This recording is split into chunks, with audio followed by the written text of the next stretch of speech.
बिस्मिल्लाहिर्रहमानिर्रहीम।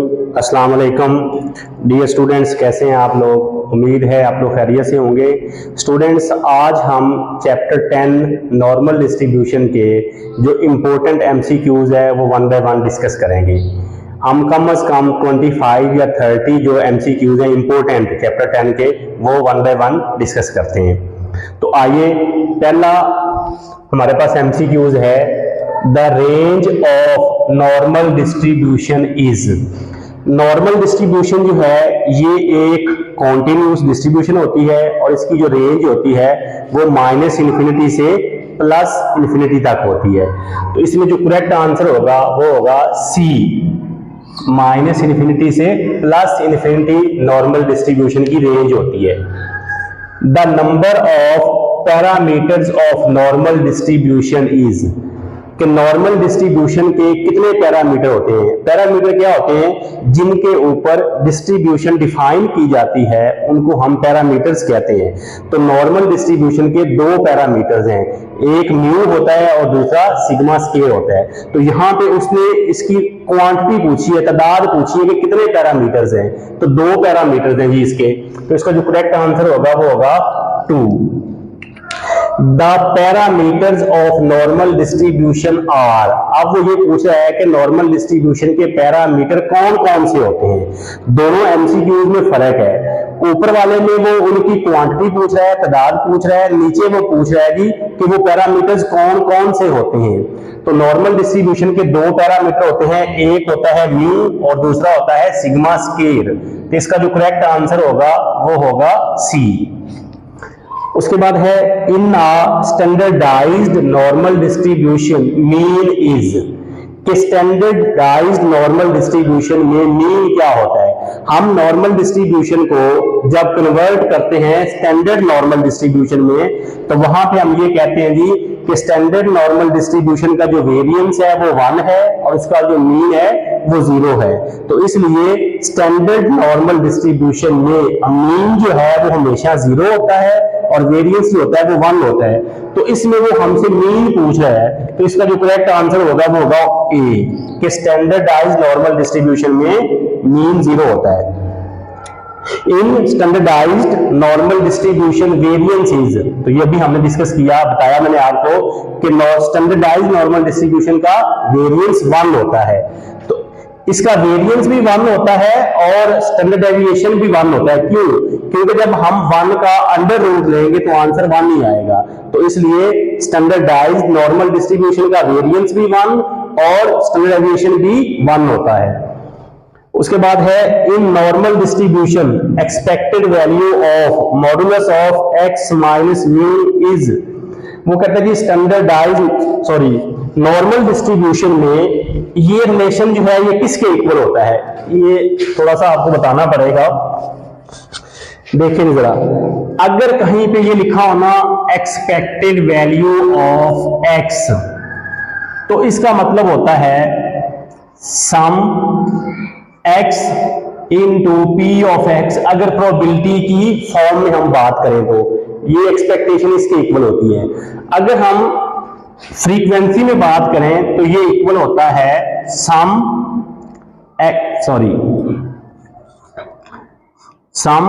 x into f of x। अब ये क्या है, ये भी आप लोग अच्छी तरह से जानते हैं कि ये चीज क्या होती है। अच्छा, ये भी अगर हम p ऑफ x को f ऑफ x में लिख दें तो ये भी प्रोबेबिलिटी है। और अगर फ्रीक्वेंसी डिस्ट्रीब्यूशन में चले जाएं तो मीन जो होता है वो इक्वल होता है सम fx ओवर सम f। मतलब इसका मतलब भी मीन है, इसका मतलब भी मीन है। ये प्रोबेबिलिटी में होता है और ये फ्रीक्वेंसी डिस्ट्रीब्यूशन में होता है। तो मीन डेविएशन का फार्मूला हमने पढ़ा है जी, ये इक्वल होता है सम x माइनस x बार ओवर m। तो जब हम वैल्यू में से उनके मीन को माइनस करें और उनका मॉडुलस ले लें तो वो मीन डेविएशन मान जाता है। तो ये देखिए, ये हमारे पास है कि हम x में से मीन को माइनस कर रहे हैं, तो इसलिए ये जो रिलेशन इक्वल होगा ये इक्वल होगा मीन डेविएशन के। उसके बाद है in normal distribution expected value of x minus mu whole square किसके इक्वल होगा? ये भी हम प्रोबेबिलिटी में और फ्रीक्वेंसी डिस्ट्रीब्यूशन में पढ़ चुके हैं कि एस स्क्वायर वेरिएंस जो होता है ये इक्वल होता है सम x माइनस एक्स बार का होल स्क्वायर ओवर n। अगर हम वैल्यू में से उनके मीन को माइनस कर दें और उसका स्क्वायर कर दें तो वो वेरिएंस के इक्वल होता है। यहां पे बात हो रही है प्रोबेबिलिटी की, तो प्रोबेबिलिटी में क्या होता है जी, expected value of x minus mu whole square ये इक्वल होता है सिग्मा स्क्वायर के। यहां पे सिग्मा स्क्वायर से मुराद है वेरिएंस। तो इसलिए जब आप वैल्यू में से उनके मीन को माइनस करें, उसका स्क्वायर कर दें और साथ ही एक्सपेक्टेशन ले लें तो ये वेरिएंस के इक्वल होता है। तो इसका करेक्ट आंसर होगा variance. The parameter of normal distribution which controls the relative flatness of the normal curve. वो कहता है कि नॉर्मल डिस्ट्रीब्यूशन का वो पैरामीटर जो कर्व की फ्लैटनेस को कंट्रोल करता है उसको हम क्या कहते हैं? तो जो शेप को कंट्रोल करता है या फ्लैटनेस को कंट्रोल करता है उसको हम कहते हैं स्टैंडर्ड डेविएशन। तो इसका आंसर होगा सिग्मा।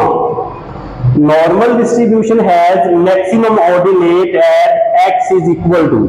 नॉर्मल डिस्ट्रीब्यूशन में जहां पे x और म्यू दोनों इक्वल हो जाए तो वो उसका मैक्सिमम ऑर्डिनेट होता है। किसमें? नॉर्मल डिस्ट्रीब्यूशन में। तो इसलिए अगर x जो है ये म्यू के इक्वल होगा तो मैक्सिमम ऑर्डिनेट होगा। तो इसका जो करेक्ट आंसर है वो सी है। The maximum ordinate of standard normal distribution is. अब वो कह रहे हैं जी स्टैंडर्ड नॉर्मल डिस्ट्रीब्यूशन का मैक्सिमम ऑर्डिनेट कहां पे होता है? अभी हमने कहा है कि x जो है अगर ये म्यू के इक्वल हो जाए तो ये नॉर्मल का मैक्सिमम ऑर्डिनेट होता है। चूंकि स्टैंडर्ड नॉर्मल डिस्ट्रीब्यूशन में मीन 0 होता है तो इसलिए स्टैंडर्ड नॉर्मल डिस्ट्रीब्यूशन में अगर x जो है, x की बजाय स्टैंडर्ड नॉर्मल में हम वेरिएबल यूज करते हैं z। तो अगर z जो है ये 0 के इक्वल हो जाए तो ये स्टैंडर्ड नॉर्मल का मैक्सिमम ऑर्डिनेट होता है जी। तो नेक्स्ट है हमारे पास the shape of normal distribution is. Normal distribution की शेप कैसी होती है? नॉर्मल डिस्ट्रीब्यूशन की शेप जो है वो सिमेट्रिकल भी होती है और मेसोकर्टिक भी होती है। तो यहाँ पे जो हमें ऑप्शन दिया हुआ है वो लेप्टोकर्टिक है, मेसोकर्टिक है, प्लेटिकर्टिक है और स्क्यूड है। तो इसका जो करेक्ट आंसर होगा वो होगा मेसोकर्टिक। और दूसरा क्या होता है, इसकी शेप जो है वो सिमेट्रिकल भी होती है। The total area under the normal curve is. जितनी भी प्रोबेबिलिटी डिस्ट्रीब्यूशन हैं अगर उन तमाम की प्रोबेबिलिटीज को हम ऐड करें तो आंसर हमेशा 1 के इक्वल आता है। तो नॉर्मल डिस्ट्रीब्यूशन में कर्व के अंदर जितना भी एरिया आएगा, एरिया से मुराद प्रोबेबिलिटी है, तो उसका सम भी हमेशा 1 के इक्वल होगा। तो इसलिए इसका करेक्ट आंसर होगा 1। उसके बाद है in normal distribution beta 1 and beta 2 is. वो कह रहा है कि नॉर्मल डिस्ट्रीब्यूशन में बीटा 1 और बीटा 2 की वैल्यू क्या होती है? तो ये प्रॉपर्टीज में हम पढ़ चुके हैं कि नॉर्मल डिस्ट्रीब्यूशन चूंकि सिमेट्रिकल भी होती है और मेसोकर्टिक भी होती है। अगर सिमेट्रिकल होगी तो बीटा 1 0 होता है और अगर मेसोकर्टिक होगी तो बीटा 2 का आंसर 3 होगा। तो इसमें 0 1 नहीं आ सकता। इसका जो करेक्ट आंसर है वो है 0 और 3 कि बीटा 1 जो है वो 0 होगा और बीटा 2 जो है वो 3 होगा। नेक्स्ट एमसीक्यूज देखें जी। In normal distribution mu plus minus sigma covers the area या हैज द प्रोबेबिलिटी। दोनों का एक ही मतलब है कि म्यू में से सिग्मा को प्लस या माइनस करें उसकी प्रोबेबिलिटी क्या होगी या वो कितना एरिया कवर करेगा। जब हम नॉर्मल डिस्ट्रीब्यूशन में म्यू में से सिग्मा को प्लस या माइनस करते हैं तो वो एरिया कवर करता है 68.27। परसेंटेज में लिखेंगे तो इस तरह आएगा, अगर प्रोबेबिलिटी की फॉर्म में लिखेंगे तो फिर आएगा 0.6827। Normal distribution is unimodal, bimodal, trimodal या मल्टी मॉडल डिस्ट्रीब्यूशन। अब हमें ये बताना है कि नॉर्मल डिस्ट्रीब्यूशन है ये कौन सी डिस्ट्रीब्यूशन होती है। तो ऐसी डिस्ट्रीब्यूशन जिसमें एक ही मोड हो उसे हम कहते हैं यूनिमोडल डिस्ट्रीब्यूशन, जिसमें दो मोड हो वो बाई मॉडल डिस्ट्रीब्यूशन कहलाती है, और जिसमें तीन मॉडल हो उसे हम कहते हैं कि ये ट्राई मॉडल डिस्ट्रीब्यूशन है। अगर तीन से ज्यादा हो तो फिर उसको हम नाम देते हैं मल्टी मॉडल डिस्ट्रीब्यूशन का। तो चूंकि नॉर्मल डिस्ट्रीब्यूशन में सिर्फ एक ही मोड होता है इसलिए ये एक यूनिमोडल डिस्ट्रीब्यूशन है। तो इसका जो करेक्ट ऑप्शन है वो है A. In normal distribution mu plus minus 2 sigma has probability, या ये क्वेश्चन ऐसे भी आ सकता है in normal distribution mu plus minus 2 sigma covers the area. Area और प्रोबेबिलिटी एक ही चीज है। अगर हम नॉर्मल डिस्ट्रीब्यूशन में म्यू में से 2 टाइम्स सिग्मा को माइनस करें या प्लस करें तो वो एरिया कवर करता है 0.9545। प्रोबेबिलिटी के फॉर्म में लिखेंगे तो 0.9545, अगर परसेंटेज में लिखेंगे तो फिर आंसर लिखेंगे 95.45%। If Z is standard normal distributed with mean 0 and variance 1। अच्छा, एक चीज आपने याद रखनी है, Z जो है वो हमेशा स्टैंडर्ड नॉर्मल के लिए यूज होता है और X जो है वो नॉर्मल के लिए यूज होता है। तो यहाँ पे चूंकि Z यूज हुआ है तो ये बात हो रही है स्टैंडर्ड नॉर्मल डिस्ट्रीब्यूशन की। और जब भी ब्रैकेट में लिखा होगा, अगर आपके पास वैल्यूज ब्रैकेट में लिखी हुई है इस तरह 0 और कोई भी वैल्यूज है, तो पहली वैल्यू हमेशा म्यू की होती है और दूसरी वैल्यू हमेशा सिग्मा स्क्वायर की होगी। तो चूंकि Z जो है ये स्टैंडर्ड नॉर्मल है तो इसका मतलब ये हुआ कि इसमें मीन जो है वो 0 के इक्वल है और सिग्मा स्क्वायर जो है ये 1 के इक्वल है। तो Q3 किसके इक्वल होगा ये हमने बताना है। नॉर्मल डिस्ट्रीब्यूशन की प्रॉपर्टीज में हम डिस्कस कर चुके हैं कि नॉर्मल डिस्ट्रीब्यूशन में Q3 जो है ये इक्वल होता है म्यू प्लस 0.6745 सिग्मा। तो स्टैंडर्ड नॉर्मल में चूंकि मीन 0 होता है और सिग्मा जो है ये 1 होता है, तो इसको जब सोल्व करेंगे तो आंसर आएगा 0.6745। तो स्टैंडर्ड नॉर्मल में Q3 का जो आंसर होगा वो होगा 0.6745 के। In normal distribution mean deviation is, normal distribution में मीन डेविएशन की वैल्यू क्या होती है 0.7979 सिग्मा, 4/5 सिग्मा, 2/पाई अंडर रूट सिग्मा या ऑल। तो नॉर्मल डिस्ट्रीब्यूशन में मीन डेविएशन की ये वैल्यू भी होती है, ये भी होती है, ये भी होती है, तो इसलिए इसका जो करेक्ट ऑप्शन होगा वो होगा D. If Z is standard normal distributed with mean 0 and variance 1 then Q1 क्या होगा। तो Q1 जो है ये इक्वल होता है म्यू माइनस 0.6745 सिग्मा की। तो स्टैंडर्ड नॉर्मल में मीन चूंकि 0 और स्टैंडर्ड डेविएशन 1 होता है, इसको जब सोल्व करेंगे तो आंसर आएगा माइनस 0.6745 सिग्मा के। तो Q1 का जो करेक्ट ऑप्शन है वो क्या होगा बी, माइनस 0.6745 सिग्मा के। In normal distribution μ3 is always, हम नॉर्मल डिस्ट्रीब्यूशन में ये पढ़ चुके हैं कि जितने भी ऑड ऑर्डर मूवमेंट्स होते हैं वो 0 होते हैं। तो नॉर्मल डिस्ट्रीब्यूशन में जो फर्स्ट मूवमेंट अबाउट मीन होता है उसके लिए हम यूज करते हैं μ1, सेकेंड मूवमेंट के लिए μ2, थर्ड मूवमेंट अबाउट मीन के लिए μ3 और फोर्थ मूवमेंट अबाउट मीन के लिए μ4। तो यहाँ पे μ3 से मुराद है थर्ड मूवमेंट अबाउट मीन।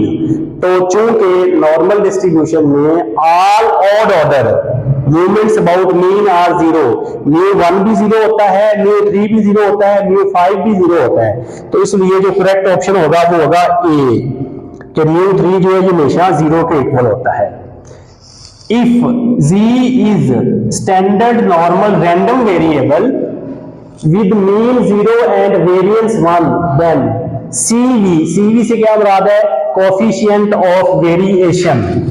तो कोफिशिएंट ऑफ वेरिएशन का फार्मूला जो है वो हम पढ़ चुके हैं। कोफिशिएंट ऑफ वेरिएशन जो है ये इक्वल होता है standard deviation over mean multiply by 100। तो चूंकि स्टैंडर्ड नॉर्मल में स्टैंडर्ड डेविएशन जो है ये 1 होता है और मीन जो है ये 0 होता है, तो जब आप 1/0 करते हैं किसी भी चीज को, जब आप 0 से डिवाइड करते हैं तो वो अनडिफाइंड फॉर्म बन जाती है, तो उसका आंसर क्या आता है? इन्फिनिटी। तो इसलिए स्टैंडर्ड नॉर्मल में, नॉर्मल की बात नहीं हो रही, स्टैंडर्ड नॉर्मल में कोफिशिएंट ऑफ वेरिएशन जो है ये इन्फिनिटी के इक्वल होगा। क्यों? ये फार्मूले लिखा, हमने इसको सोल्व भी कर दिया। इन normal distribution area above, in normal distribution area above Q1 and Q3, मतलब क्या जी? वो कहते हैं नॉर्मल डिस्ट्रीब्यूशन में Q1 से ज्यादा एरिया कितना होता है और Q3 से अबव एरिया कितना होता है, ये हमने बताना है। तो ये भी हम पढ़ चुके हैं कि जो क्वार्टाइल्स होते हैं वो डेटे को 4 बराबर हिस्सों में तकसीम करते हैं। Q1 होता है, Q2 होता है और Q3 होता है। Q1 से जो अबव एरिया होता है वो 75% होता है और जो लेस एरिया होता है वो 25% होता है। Q2 से अबव एरिया भी 50% और लेस एरिया भी 50% होता है। तो Q3 जो है इससे अबव एरिया जो होता है ये 25% होता है और जो लेस एरिया होता है वो 75% होता है। Quartiles are the values which divide the arranged data set into 4 equal parts. Quartiles वो वैल्यू होती है जो डेटे को 4 बराबर हिस्सों में तकसीम करती है। तो Q1 हमें ये बताता है कि मेरे से जो अबव एरिया होगा वो 75% होगा और जिस पोजीशन पे मैं हूं उससे जो पीछे एरिया होता है वो 25% होता है। तो पहले बात हो रही है Q1 की, बाद में Q3 की। तो Q1 से एरिया 75% और Q3 से अबव एरिया 25%। तो इसका जो करेक्ट ऑप्शन होगा वो होगा बी, क्योंकि पहले Q1 की बात हो रही है। तो Q1 से अबव एरिया होता है 75% और Q3 से अबव एरिया होता है 25%। तो इसलिए इसका जो करेक्ट ऑप्शन होगा वो होगा B. Normal distribution is discrete, continuous, skewed या नॉन।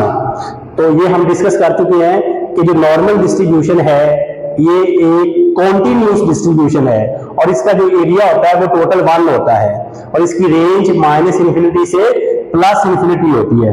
तो यहां पे जस्ट ये पूछा जा रहा है कि ये डिस्क्रीट है या कॉन्टिन्यूस है, तो इसका जो करेक्ट ऑप्शन है वो है कॉन्टिन्यूस। इफ x, अब x है तो नॉर्मल की बात है, अगर z होगा तो स्टैंडर्ड नॉर्मल की बात होगी।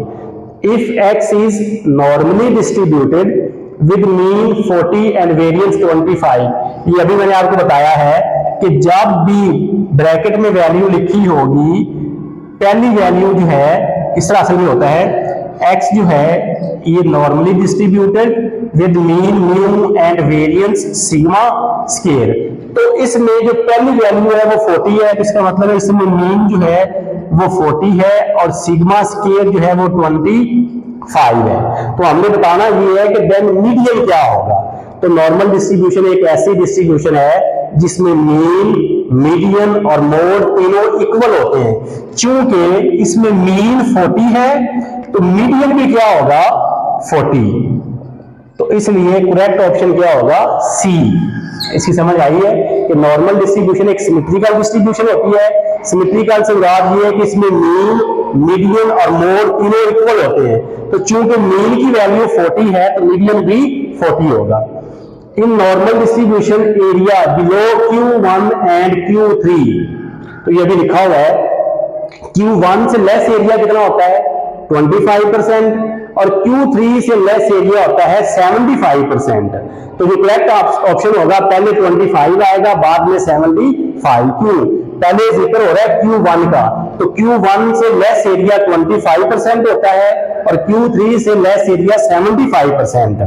तो इसका जो करेक्ट ऑप्शन होगा वो ए होगा।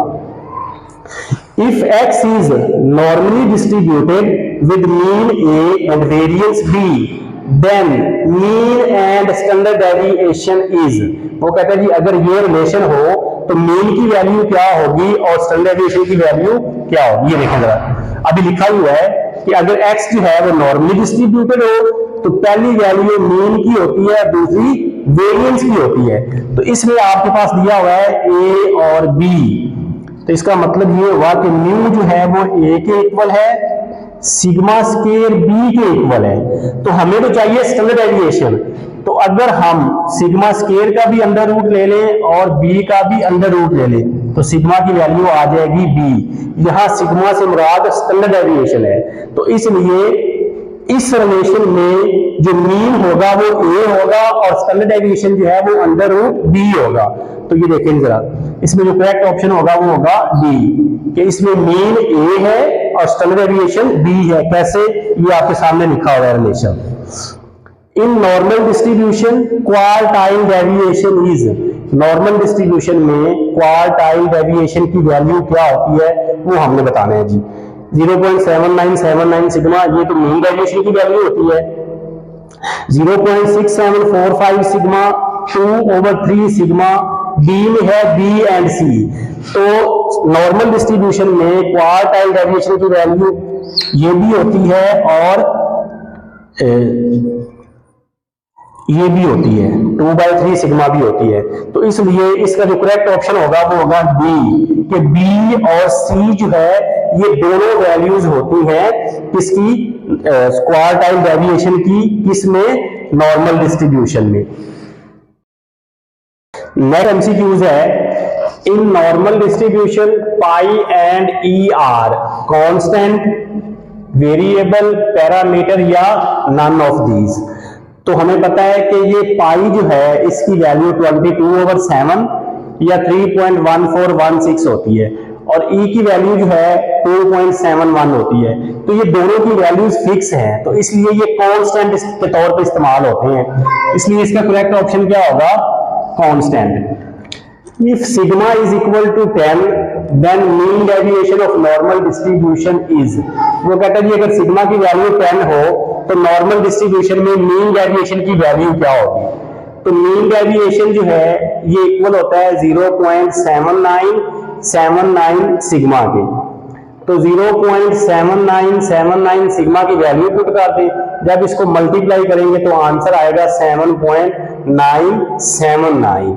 तो इसलिए जो करेक्ट ऑप्शन है वो क्या होगा, ए।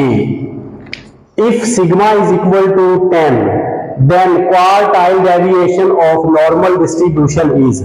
तो क्वार्टाइल डेविएशन का फार्मूला भी हमें पता है, ये इक्वल होता है 0.6745 सिग्मा की। यहां पे आप सिग्मा की वैल्यू पुट करें, वो है 10, जब इसको मल्टीप्लाई किया तो आंसर आ गया 6.745। तो इसमें जो करेक्ट ऑप्शन है वो है 6.745। In normal distribution if sigma scale is equal to 5 तो म्यू 4 की वैल्यू क्या होगी। म्यू 4 क्या होता है, fourth movement about mean of normal distribution. तो फोर्थ मूवमेंट अबाउट मीन जो है म्यू 4 ये इक्वल होता है 3 सिग्मा की पावर 4। तो ये देखें जरा, इस सिग्मा की पावर 4 को हम लिख सकते हैं सिग्मा स्केयर का स्केयर। 3 सिग्मा स्केयर का आंसर है हमारे पास 5, तो ये बन जाएगा 5 का स्केयर। 5 का स्केयर 25। 25 को जब 3 से मल्टीप्लाई किया तो आंसर आ गया 75। तो इसमें जो करेक्ट ऑप्शन होगा वो होगा बी, 75 वाला। In normal distribution if mu is equal to 8 sigma is equal to 10 then Q3 third quartile की जो है वैल्यू क्या होगी अगर आपको मीन और सिग्मा दे दिया गया है। तो Q3 का फार्मूला हम पढ़ चुके हैं, ये इक्वल होता है म्यू प्लस 0.6745 सिग्मा। म्यू की वैल्यू उसने बता दी है 8 प्लस 0.6745, सिग्मा की वैल्यू भी बताई है 10। तो इसको जब हम सोल्व करेंगे तो आंसर आ रहा है 14.745। तो इसलिए Q3 का आंसर क्या होगा 14.745 इस फॉर्मूले को यूज करते हुए। नेक्स्ट है second movement about mean is called. अच्छा, उससे पहले थोड़ा सा आप फर्स्ट ईयर में जाएं। वेरिएंस का फार्मूला हमने ये पढ़ा था अनग्रुप डेटे में, सम x माइनस एक्स बार का होल स्क्वायर ओवर n। तो जो सेकेंड मूवमेंट अबाउट मीन था उसका भी फार्मूला यही था, x माइनस एक्स बार का होल स्क्वायर ओवर n। तो यहां से हमें ये पता चला कि second movement about mean is always equal to variance. Second movement about mean क्या कहलाता है? वेरिएंस कहलाता है। तो इसका जो करेक्ट ऑप्शन होगा वो होगा बी।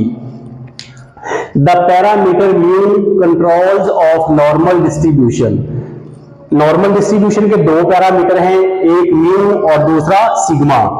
तो जो सिग्मा होता है वो उसकी फ्लैटनेस को कंट्रोल करता है, और जो पैरामीटर म्यू है वो नॉर्मल डिस्ट्रीब्यूशन की शेप को कंट्रोल करता है। तो इसलिए जो पैरामीटर म्यू होगा वो नॉर्मल डिस्ट्रीब्यूशन की शेप को कंट्रोल करेगा। In normal distribution μ2 and μ4 are equal to.